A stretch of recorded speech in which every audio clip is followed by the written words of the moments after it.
पूरा लोकल। मैं आपको पाकिस्तान की मिस इन्फॉर्मेशन कैंपेन के बारे में अवगत कराऊंगी।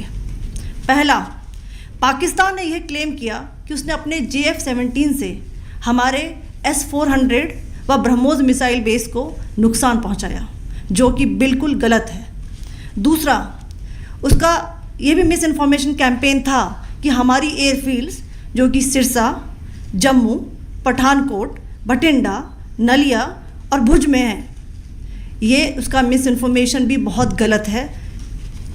तीसरा, पाकिस्तान के मिस इन्फॉर्मेशन कैंपेन के मुताबिक हमारे एम्यूनिशन डम्प्स जो चंडीगढ़ और बियास में हैं उसका डैमेज हुआ, यह भी बिल्कुल गलत है। हमने आपको मॉर्निंग ब्रीफिंग में बताया था विथ फैक्ट्स एंड फिगर के साथ कि ये सारी चीज़ें बिल्कुल सही सलामत हैं।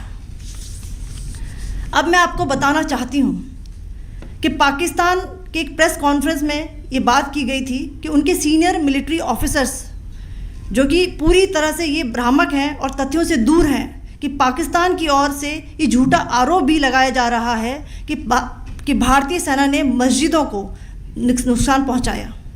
मैं इससे बिल्कुल स्पष्ट करना चाहती हूं कि India is a secular nation और हमारी सेना भारत के कॉन्स्टिट्यूशनल वैल्यूज़ की एक बहुत प्यारी झलक है। इंडियन आर्म्ड फोर्सेस ने पाकिस्तान को बहुत भारी नुकसान पहुंचाया, उनके मिलिट्री इंफ्रास्ट्रक्चर्स को, चाहे वो लैंड एसेट्स हों या फिर उनके एयर एसेट्स। यही नहीं, इंडियन आर्म्ड फोर्सेस ने पाकिस्तान की एयरफील्ड्स स्कर्दू, जकोबाबाद, सरगोदा और बुलारी को बहुत नुकसान पहुंचाया। इसके अलावा पाकिस्तान के air defence system, radar system, उनको भी एयर स्पेस में अनटेनेबल किया।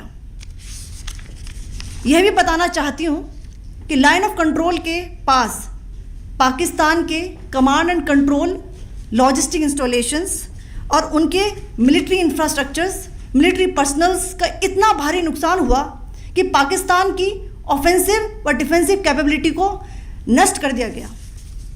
अंत में मैं फिर से ये बात दोहराना चाहूँगी, इंडियन आर्म फोर्सेस पूरी तरह से तैयार है, सतर्क है और भारत की संप्रभुता और अखंडता की रक्षा के लिए पूरी तरह से कमिटेड है।